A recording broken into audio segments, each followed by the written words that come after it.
नमस्कार दोस्तों, आज हम भारत का भूगोल पेपर के भारत की स्थिति एवं विस्तार अर्थात location and extension of India का अध्ययन करेंगे। अगर हम भारत को देखें तो भारत उत्तरी गोलार्ध में स्थित है। जैसा कि आप जानते हैं कि हमने संपूर्ण ग्लोब को दो भागों में डिवाइड करते हैं, उत्तरी गोलार्ध और दक्षिणी गोलार्ध। 0 डिग्री भूमध्य रेखा दो भागों में पूरे ग्लोब को डिवाइड करती है।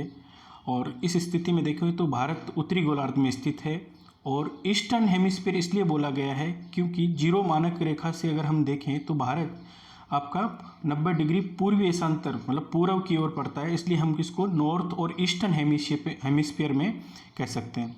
अगर भारत की मुख्य भूमि का हम विस्तार देखें तो भारत की मुख्य भूमि का विस्तार अक्षांशीय विस्तार देखें तो 8 डिग्री 4 मिनट उत्तरी अक्षांश से लेकर 37 डिग्री 6 मिनट उत्तरी अक्षांश तक है। और देशांतरीय विस्तार अगर हम देखें तो 68 डिग्री 7 मिनट पूर्वी देशांतर से 97 डिग्री 25 मिनट इस पूर्वी देशांतर में स्थित है। अर्थात अगर हम पूरा ये देखें अक्षांशीय देशांतरीय विस्तार तो भारत का 30 डिग्री लगभग ये दोनों अक्षांश व देशांतरीय विस्तार है। और अगर हम इसके अंदर मुख्य भूमि से देखें तो ये आपका विस्तार है। अगर हम इसको और भारत के दक्षिणतम बिंदु अगर इंदिरा पॉइंट से देखें तो ये विस्तार भारत का 6 डिग्री 4 मिनट उत्तरी अक्षांश से स्टार्ट हो जाता है। अगर हम देखें तो भारत का उत्तरी जो सबसे उत्तरी को पॉइंट है वो है आपका इंदिरा कोल, जो कि आपका जम्मू और कश्मीर के अंदर स्थित है। और दक्षिणी पॉइंट जो है दक्षिणतम बिंदु जो भारत का है वो है आपका इंदिरा पॉइंट, जो कि आपका अंडमान निकोबार द्वीप समूह के दक्षिण में स्थित है। ये काफ़ी चर्चा में रहा था इंदिरा पॉइंट जब आपके 2004 में सुनामी आया था तो इस पे ये काफ़ी जलमग्न हो गया था।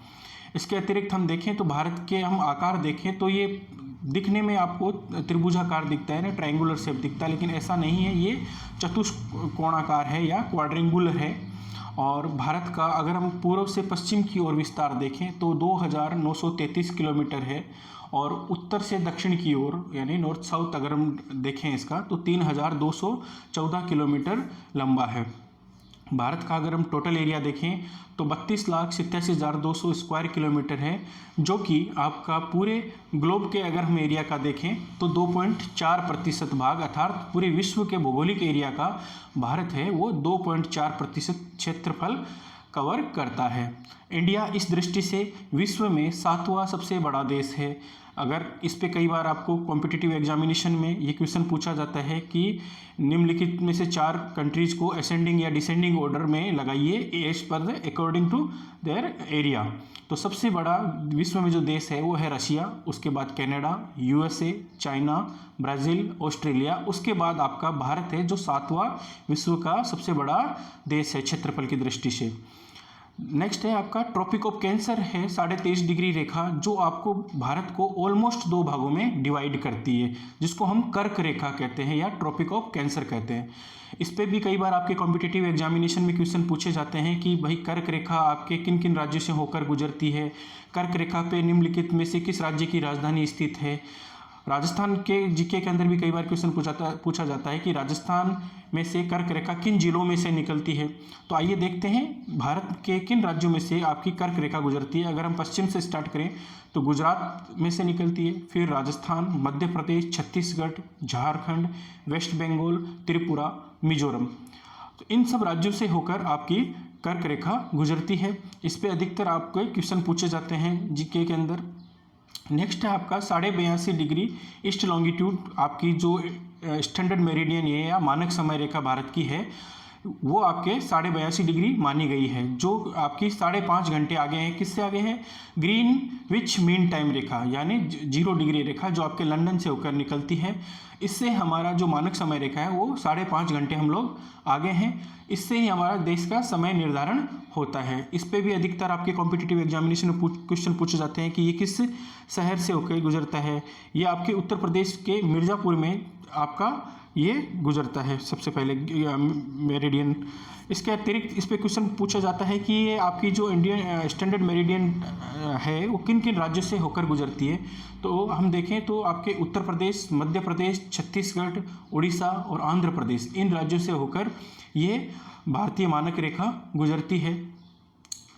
नेक्स्ट है आपका, आइए हम डिस्कस करते हैं भारत की लैंड बाउंड्री के बारे में। लैंड बाउंड्री से मतलब है कि जो मुख्य भूमि पे जो आपकी सीमा है उसकी हम चर्चा करते हैं। तो इसकी अगर हम लंबाई देखें तो 15,200 किलोमीटर है।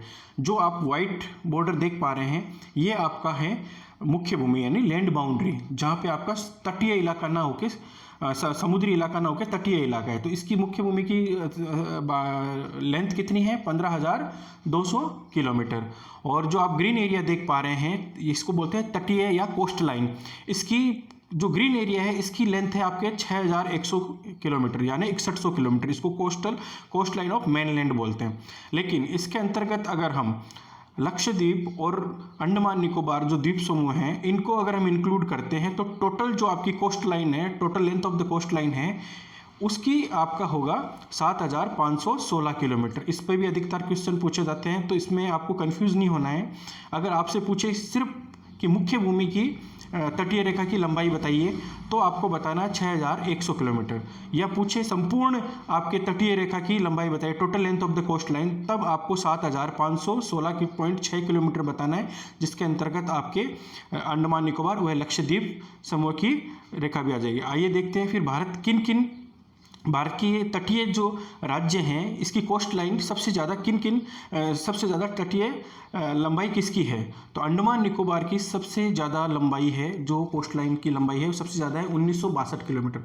लेकिन जो क्वेश्चन पूछे जाते हैं वो आपके राज्यों से संबंधित पूछे जाते हैं कि किस राज्य की लंबाई तटीय लंबाई किसकी सबसे अधिकतम है। तो इसमें अगर हम देखें तो गुजरात राज्य की जो तटीय सीमा है वो सबसे लंबी है। अगर आप गुजरात के मैप को एटलस में लोकेट करेंगे तो आप देखेंगे उसका शेप बहुत ही है, लेकिन आपको अगर आप ढंग से नहीं देखेंगे तो आपको लगेगा अन्य राज्यों की लेंथ ज़्यादा लंबी है क्योंकि वो लीनियर पैटर्न में है, जबकि आपका गुजरात है उसका कर्व बने हुए हैं अलग अलग। तो इस हिसाब से देखें तो गुजरात की जो तटीय रेखा की लंबाई है 1214 किलोमीटर। तत्पश्चात आंध्र प्रदेश 973.7 किलोमीटर, तमिलनाडु, महाराष्ट्र।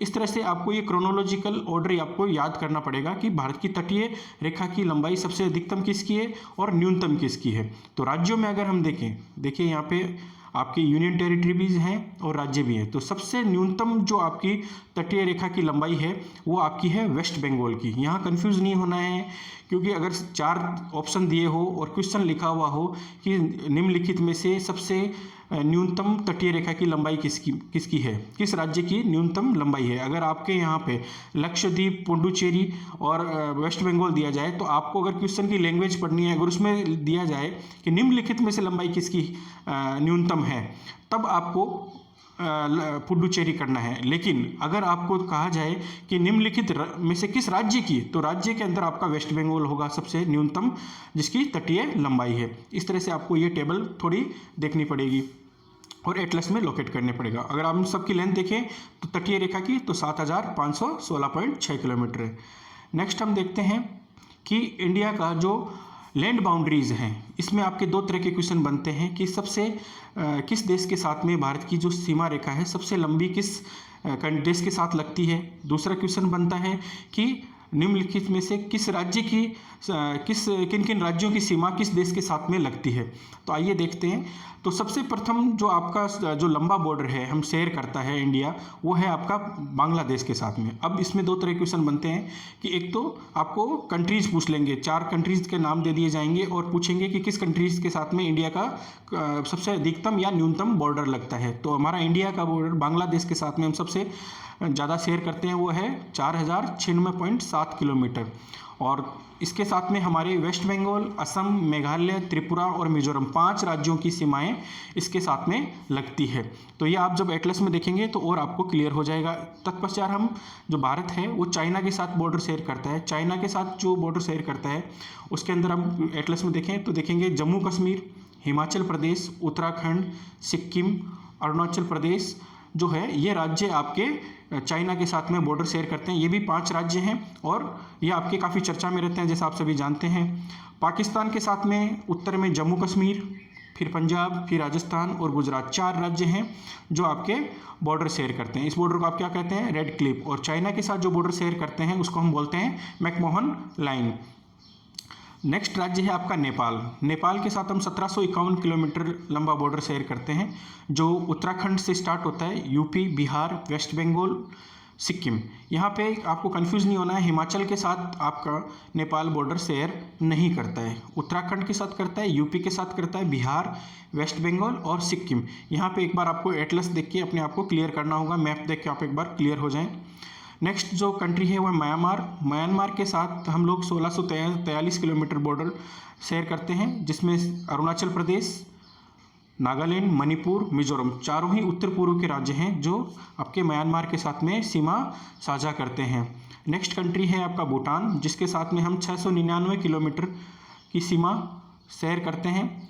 और सिक्किम, पश्चिम बंगाल, असम, अरुणाचल प्रदेश, 4 राज्य हैं जिनकी सीमाएं आपके भूटान के साथ लगती है। और अंतिम राज्य है देश है वो है अफगानिस्तान, जिसके साथ मात्र 106 किलोमीटर लंबा बॉर्डर है, लेकिन इसको हम डुरून लाइन भी कहते हैं। ये जो राज्य है, जम्मू कश्मीर की सीमा इसके साथ 106 किलोमीटर लगती है, लेकिन जो अभी ये जो वर्तमान में जो स्थिति है ये POK के अंडर में है, यानी पाक ऑक्यूपाइड कश्मीर है, उसके अंतर्गत आपका ये पड़ता है। लेकिन ऑफिशियली हम लोग नहीं मानते ये बात। सो हम लोग 106 किलोमीटर अफगानिस्तान के साथ में हम लोग बॉर्डर शेयर करते हैं। आइए, ये तो हमने की स्थल सीमा की बात। अब देखते हैं कि इंडिया की मेरीटाइम बाउंड्री क्या है। जैसा कि हमने पढ़ा है कि united nation close law of sea, UNCLOS जिसको बोलते हैं, उसने पूरे विश्व के समुद्र की सीमाओं को निर्धारित करने के लिए एक लॉ निकाला है, उसको बोलते हैं unclose, UNCLOS, United nation close law of सी। उसने जो आपका समुद्र के संसाधनों या समुद्र की सीमा को निर्धारित करने के लिए अलग अलग स्तर पे पानी को बांटा है, मतलब पानी के अंदर सीमाओं को बांटा है। जो सबसे पहला होता है वो होता है टेरिटोरियल जोन, जो कि आपका 12 नॉटिकल माइल तक होता है, यानी मेन लैंड से आपका मेन कोस्ट लाइन से 12 किलोमीटर तक होता है। तो यहाँ पे आपको एब्सोल्यूट राइट मिलते हैं किस चीज़ के? वहाँ का जो एरिया है उस क्षेत्र को यूज करने के लिए। अब 12 किलोमीटर से आगे बढ़ते हैं, इसको बोलते हैं कंटिग्यूअस जोन, जो कि आपका 24 नॉटिकल माइल्स तक जाता है। और इसके अंतर्गत आपको क्या होता है कि जितने भी आपको फिजिकल राइट है, यानी वित्तीय अधिकार आपको मिलते हैं। यहाँ पे आप एक्साइज ड्यूटी लगा सकते हो, यहाँ पे जो भी आपको पोल्यूशन कंट्रोल करना होता है, मान लो समुद्र के अंदर पोल्यूशन होता है, उससे संबंधित आपके देश के कानून वहाँ इंप्लीमेंट होंगे। या कोई बाहर से कोई शिप यहाँ आपके यहाँ पे आता है, या कोई इलीगल तरीके से यहाँ पे मछली पकड़ने आ जाते हैं, तो इलीगल जो आपके इमिग्रेशन के लॉज हैं वो वहाँ पे आपकी कंट्रीज़ के इम्प्लीमेंट होंगे। और थर्ड है आपका एक्सक्लूसिव इकोनॉमिक जोन, जो कि आपका 200 नॉटिकल माइल जो होता है वहाँ तक होता है। इसके अंतर्गत आप क्या कर सकते हैं? सर्वे कर सकते हैं, छोटे जो सी नोड्यूल्स वगैरह है वो वहाँ पे कर सकते हो, कंजर्वेशन कोई प्रोजेक्ट चला सकते हैं यहाँ पे, मिनरल रिसोर्स, मेरीन और पावर एक्सेट्रा आप लोग ये कर सकते हैं। और ये आपका 2.02 मिलियन स्क्वायर किलोमीटर में आपका इंडिया का EEZ है। तो इस तरह से आपने हम देखा, इस मैप के अंदर आप देख सकते हैं कि इंडिया का जो समुद्र की लाइन है, जो बॉर्डर है, वो आपका अलग अलग जोन में बांटा गया है और अलग अलग वहाँ पे राइट्स दिए गए हैं। आई होप आपको ये लेक्चर पसंद आया होगा। Thank you so much.